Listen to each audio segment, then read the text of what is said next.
Vamos a hablar hoy del trastorno negativista desafiante. Bueno, este trastorno se encuentra ubicado dentro de los trastornos de comportamiento o de conducta. Vamos a ver cuáles son sus características. El DSM-5 nos señala algunos criterios que tienen que ser tomados en cuenta, pero dentro del principal o el más importante está el primero. El primero, que consiste en un patrón repetitivo o reiterado de enfado, de irritabilidad, de enojo, una situación donde el niño se molesta con facilidad, se altera. Y bueno, además de ello hay una actitud desafiante que siempre va a tener y puede comportarse vengativo.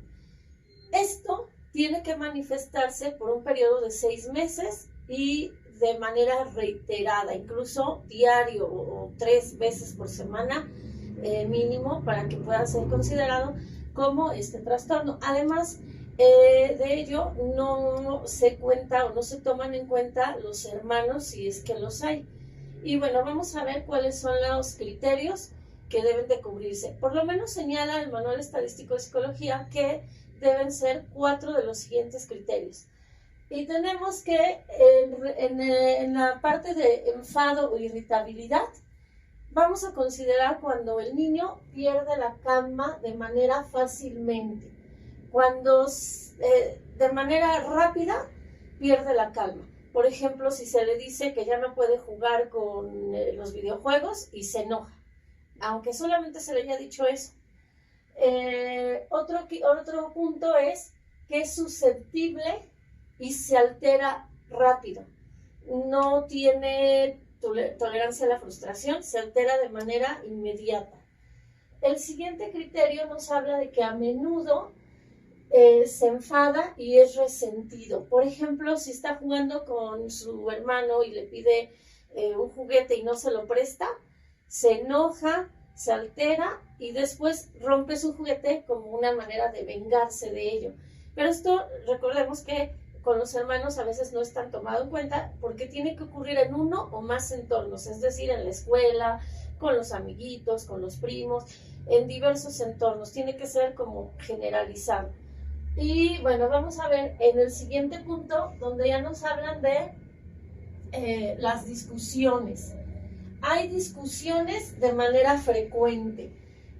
Hay una actitud desafiante.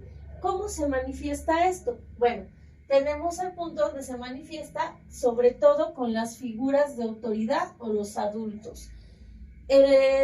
Con los padres va a haber un conflicto constante por no acatar las órdenes o no obedecer a las instrucciones.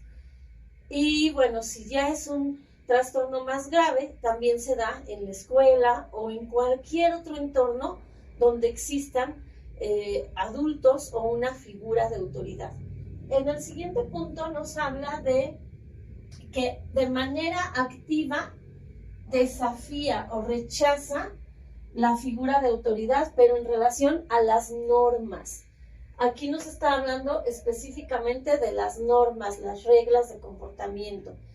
En la escuela, generalmente es un niño que va a tener problemas de conducta, problemas en la escuela por no acatar las normas. Ahora tenemos el siguiente punto donde nos habla de que a menudo va a molestar a los demás deliberadamente. Es un niño que siempre va a estar pegándole a otros niños, molestándolos, y siempre va a ser en diversos contextos. En el siguiente aspecto nos habla de la culpa. Aquí va a culpar a los otros de su comportamiento o de sus errores. Él nunca va a tener la culpa, él siempre va a culpar a sus hermanos, a sus amigos, al maestro, siempre va a tener la culpa el otro, no él. Bueno, y como último punto tenemos que es rencoroso o vengativo.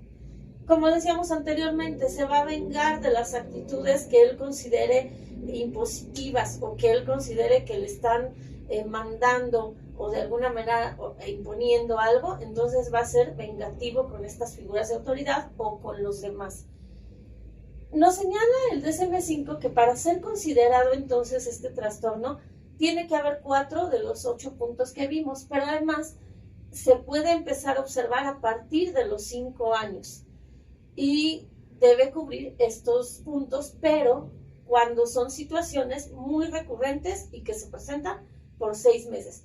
Cuando son niños menores de 5 años, no podemos considerarlo todavía como este trastorno, al menos que los estallidos o que las actitudes que cometa sean diario y todo el tiempo se esté comportando de esta manera. Sin embargo, se observa más a partir de los 5 años. Tenemos también en el apartado B, donde se nos habla de que ya es un trastorno cuando genera malestar en los cuidadores, en los adultos, en el entorno, ya genera problemas escolares, problemas académicos, o incluso en adolescentes también se llega a presentar, y en una vida adulta temprana también se llega a presentar este trastorno. Entonces, si ya genera malestar en el entorno inmediato o en los diversos entornos donde se desenvuelve la persona, estamos hablando de este trastorno, porque además impacta su vida social de manera negativa.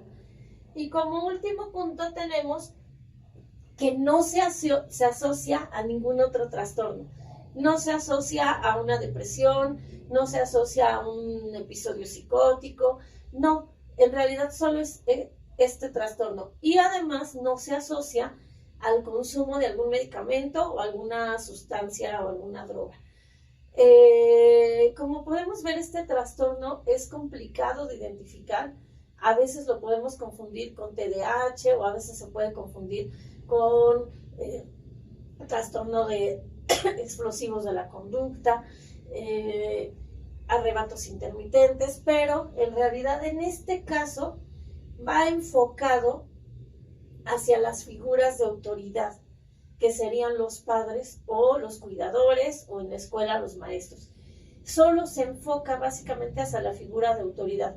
En el caso del trastorno de arrebatos intermitentes se enfoca de manera general a cualquier situación. Aquí está muy marcado por este negativismo, el decir no y el rechazar o negarse a hacer algo o obedecer o a responder a las normas, pero siempre va encaminado a la figura de autoridad. ¿Cuáles son las posibles causas? Las causas pueden ser una mala relación con los padres, padres muy impositivos, que imponen, que son muy autoritarios, o al revés, padres que son sumamente flexibles y que dejan a los niños hacer lo que quieran. Entonces hay que buscar un equilibrio como padres en la educación de los niños y educarlos con amor y con respeto.